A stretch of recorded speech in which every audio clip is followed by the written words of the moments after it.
सभी प्रभु प्रेमियों को जय श्री राधे, जय श्री कृष्ण। प्रिय बंधुओं, महंत महेश दास यूट्यूब चैनल में आप सबका हार्दिक स्वागत है। आज मैं आपके लिए बड़ा दिलचस्प जो विषय है वो लेकर आया हूँ, और ये विषय है श्राद्ध पक्ष में। और आज मैं अपनी तरफ से नहीं बोलूँगा, बल्कि आज गरुड़ पुराण में जो बताया गया है, गरुड़ पुराण के 518 पेज पे धर्मकांड में अध्याय नंबर 21 में लिखा है कि प्रेत बाधा जन्य दिखने वाले स्वप्न और उनके निराकरण के उपाय,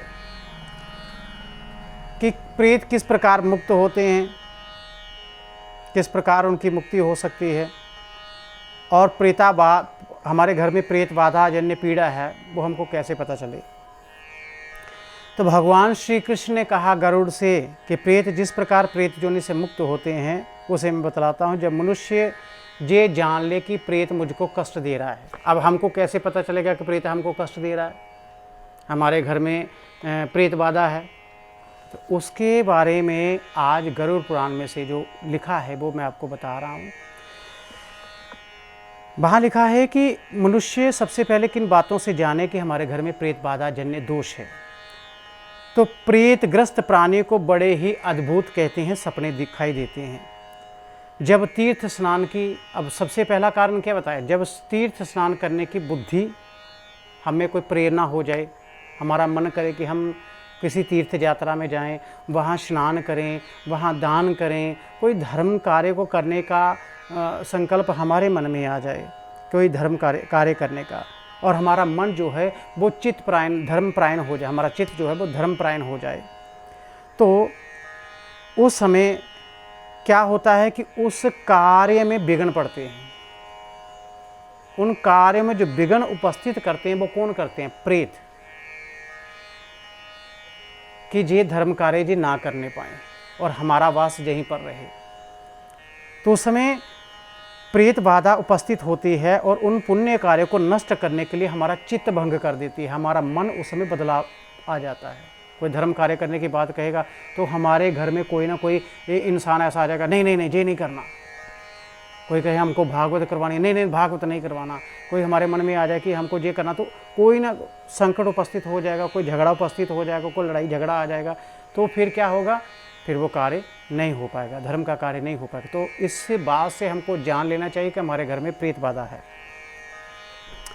और उस प्रेत बाधा को जो है पग पग पे जो विघ्न डालती है और हमको पाप करने की जो वो बुद्धि जो देती है वो भी हमें प्रेत ही देती है।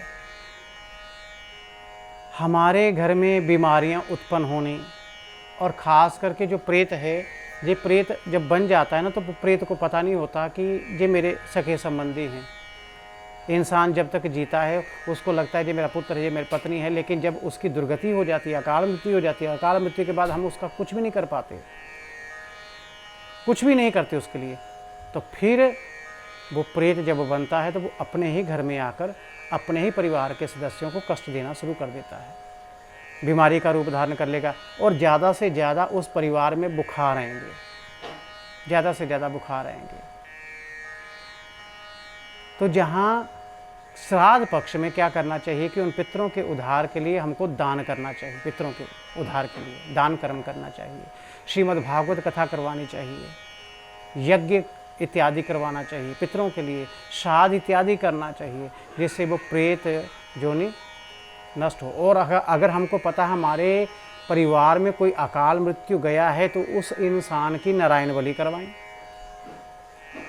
और अगर हमको पता ही नहीं हमारे घर में परिवार में कौन कौन से इंसान गए हैं, तो कभी दादा जा रहा है, कभी पिताजी गए, कभी परदादा गए थे, कभी कोई गया था, अकाल मृत्यु लगातार चल रही है, तो फिर श्राद्ध पक्ष में श्रीमद् भागवत कथा अवश्य करवानी चाहिए जीवन में एक बार।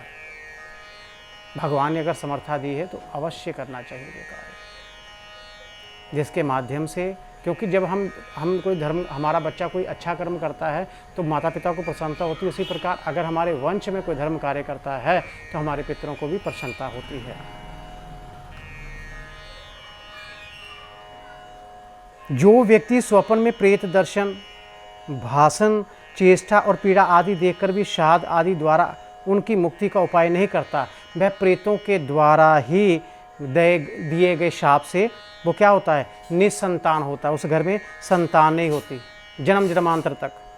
वो इंसान पशुहीन हो जाता है, वो इंसान दरिद्र हो जाता है, वो रोगी हो जाता है और जीविका के साधन उसके नष्ट हो जाते हैं। और फिर क्या होता है, जो प्रेतों को मानता है वो तो ठीक है, जो प्रेत जोनी को नहीं मानता वो भी मरने के बाद प्रेत ही बनता है, प्रेत ही बनता है। तो इसलिए भगवान श्री कृष्ण कहते हैं कि यदि किसी प्रेत का नाम का अगर गोत्र ना ज्ञान हो, विश्वास ना रहो, तो किसी ज्योतिष को बुलाकर अगर इंसान का नाम गोत्र पता है तो फिर नारायण बलि करवाए, नहीं तो फिर श्रीमद् भागवत अवश्य करवानी चाहिए। श्री भगवान ने कहा, हे खगराज, पृथ्वी के देवता ब्राह्मण जो कुछ कहते हैं वो कभी गलत नहीं करते, गलत नहीं कहते हैं।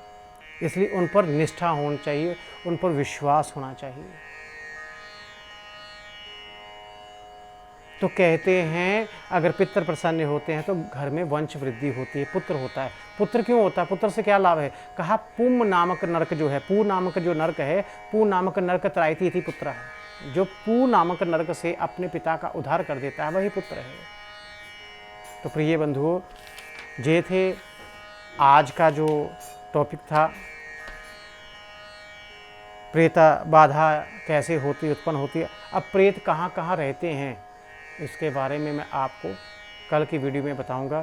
तब के लिए सबको जय श्री राधे, जय श्री कृष्ण। अगर आपको मेरी वीडियो अच्छी लगे तो इसे लाइक और शेयर जरूर कीजिएगा। तो प्रिय बंधुओं, जय श्री राधे, जय श्री कृष्ण।